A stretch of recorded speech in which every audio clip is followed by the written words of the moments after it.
दूध हो जाएगा 2,000 रुपये किलो, गाय भैंस का नहीं, बकरी का। और बाकी बहुत सारी चीज़ें अगर मैं बात करूं नारियल पानी की, वो भी 90 और 100 रुपये का हो जाएगा, जो आज 50 रुपये, 40 रुपये, 60 रुपये का मिल जाता है। और फ्रूट्स की बात करूं तो अलग अलग तरह के जिस जिस फ्रूट का ये कहेंगे डॉक्टर कि ये प्लेटलेट बढ़ाता है, वो भी महंगे हो जाएंगे। लेकिन अगर आप उन सबसे बचना चाहते हैं, क्योंकि अब बारिशों का सीजन है, इसके बाद आएगा मच्छर, ऐसा मच्छर जो सनसनी मचा देता है, जिसका नाम हम देते हैं हमेशा कि डेंगू होने लग गया। आज मेरे साथ बहुत ही काबिल डॉक्टर मोनिका मौजूद हैं हिम्स से। तो जब हम इकट्ठे बैठे थे तो मैंने सोचा क्यों ना डेंगू पे, प्लेटलेट्स बढ़ाने पे वीडियो बनाई जाए। पिछले साल भी हमने बनाई थी, लगभग 4-5 करोड़ लोगों ने देखी थी। मैम एक चीज़ बताइए, ये प्लेटलेट बढ़ाने की दौड़ शुरू होने वाली है, और उस दौड़ शुरू होने से पहले एक चीज़ बता दीजिए कि कैसे हम पहले ही डेंगू से बच सकते हैं। अगर डेंगू हो गया तो क्या कर सकते हैं, और ये क्या बीमारी है डेंगू? अभी जैसे आप देख रहे हो कि वर्षा ऋतु है, तो अब डेंगू के केसेस बहुत ज़्यादा बढ़ेंगे। तो हम पहले ही कैसे इम्यून सिस्टम को स्ट्रॉन्ग करके हम इससे बच सकते हैं, और किन किन चीज़ों का ध्यान रखना है और क्या कारण है। डेंगू जो होता है बेसिकली एक मॉस्किटो से होता है, जिसको हम एडीज़ या टाइगर मॉस्किटो भी बोलते हैं। अब इसको पहचाने कैसे, तो उस पर एक वाइट और ब्लैक कलर की लाइंस होती हैं, जिससे हम देख के पहचान सकते हैं कि ये डेंगू का मॉस्किटो है। दूसरा क्या है, इसमें क्या क्या क्लिनिकल फीचर्स मतलब देखने को मिलता है पेशेंट में। रेट्रो ऑर्बिटल पेन होगा पेशेंट को, इट मीन्स कि आँखों की तरफ नहीं, आँखों के पीछे की तरफ पेशेंट को, जैसे पेशेंट आँखें इस साइड से मतलब लेफ्ट एंड राइट घुमाएगा तो उसे बहुत पेन होगा। हड्डियों में बहुत ज़्यादा पेन रहेगा, हर जॉइंट में पेन रहेगा पेशेंट को। नोजिया रहेगा, प्लेटलेट जो काउंट है वो कम हो जाएंगे। पेशेंट को डेंगू में ब्लीडिंग भी देखने को मिलती है, जैसे कि एपिडेक्सिस, नाक में से खून निकलना, और गम्स में से, यूरिन के थ्रू, स्टूल्स के थ्रू। अब क्या है कि इसमें पेशेंट को लगता है कि जब डेंगू हो गया है तो हमें वो क्रिटिकल पीरियड में आपको बताती हूँ, जिस टाइम पेशेंट का फीवर उतर रहा होता है, लास्ट के 2 से 7 डेज़, वो सबसे ज़्यादा क्रिटिकल पीरियड डेंगू में माना जाता है, जब फीवर उतर रहा होता है पेशेंट का।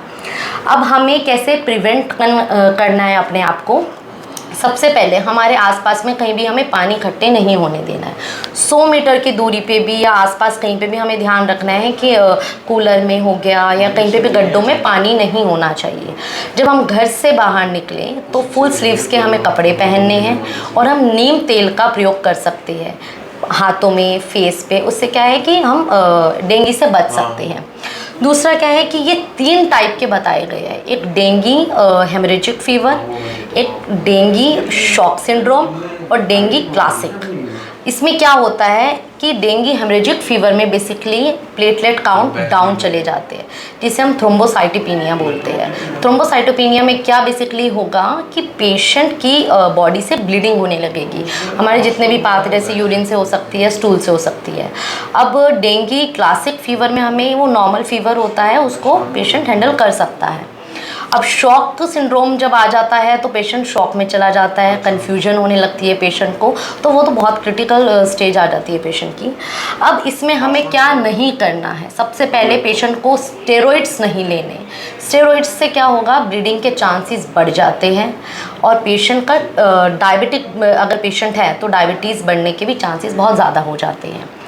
अब हमें किस तरीके से डेंगू अगर किसी को हो गया है तो प्लेटलेट काउंट किस तरीके से बढ़ाई जाए।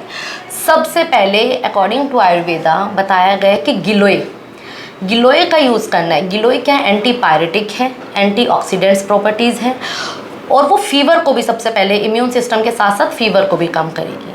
उसके साथ हमें पपीते का रस, पपीता जो होता है उसका जो पत्ते का रस होता है, बेसिकली वो हमारे बोन मैरो को एक्टिवेट करता है, जिससे हमारे प्लेटलेट काउंट का प्रोडक्शन बढ़ जाता है, तो हम उसका भी इस्तेमाल कर सकते हैं। साथ में आंवला रस का भी इस्तेमाल कर सकते हैं। इनको तीनों को 3-3 चम्मच लेके दिन में 3 से 4 बार सेवन कर सकते हैं।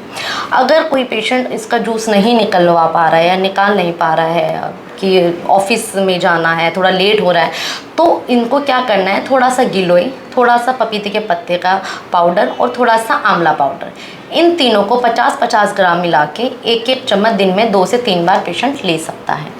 इसमें जो फ्रूट्स की बात की जाए तो कीवी बहुत ज़्यादा हेल्प करती है पेशेंट्स में।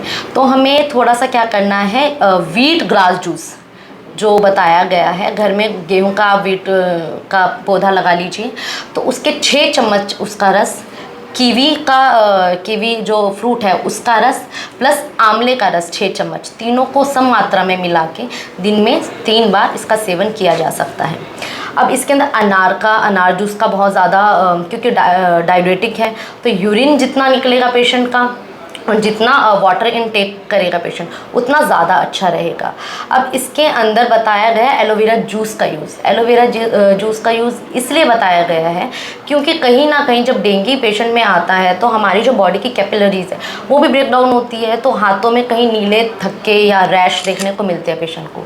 तो क्या होता है बेसिकली ये ब्लड सेल मेम्ब्रेन को रिपेयर करने में हेल्प करती है और टिश्यूज़ को एक्चुअली रिपेयर करने में हेल्प करती है, तो हम इनका इस्तेमाल कर सकते हैं अपनी डाइट में।